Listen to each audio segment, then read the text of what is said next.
That's great. But you were talking about the acid of water.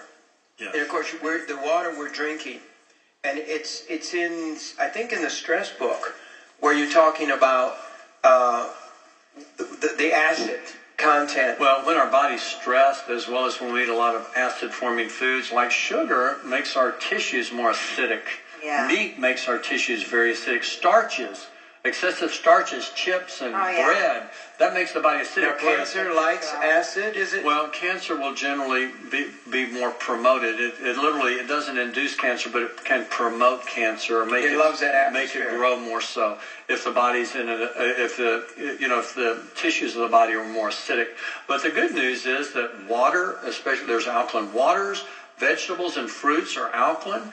And so, again, it's important to eat a lot more of a plant-based diet. Beans are more alkaline. So that's why that's why I want to eat more plant-based diet, because it literally invites health into our body. You were saying about people having acid reflux. Yes, now that's different. When we have acid reflux, see, what happens, a lot of people, when they're stressed a lot, many times they'll produce too much hydrochloric acid, or some people will produce too little hydrochloric acid.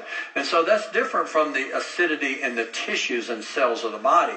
And you're right, because so many people are stressed out, they're having to take a lot of antacids as well as proton pump inhibitors like the little purple pill or Zantac or these other H2 blockers that turn down the acid.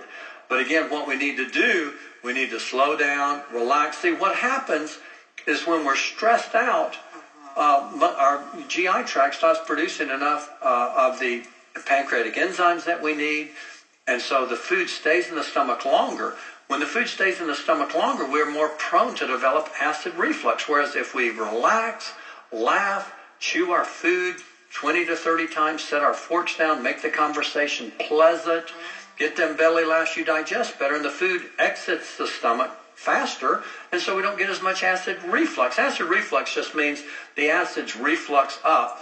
There's a little valve at the end of the esophagus called the lower esophageal sphincter. It's a sphincter, a little muscle.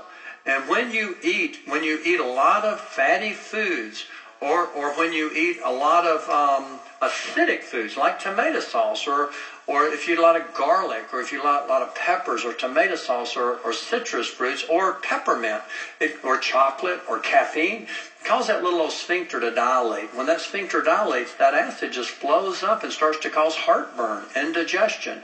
When all we have to do really is just to slow down, relax, realize what are the trigger foods for acid reflux and minimize those, and don't eat them late at night, because if you eat them late at night, the sphincter's going to open, that acid's going to come up, it's going to burn your esophagus and interfere with your sleep.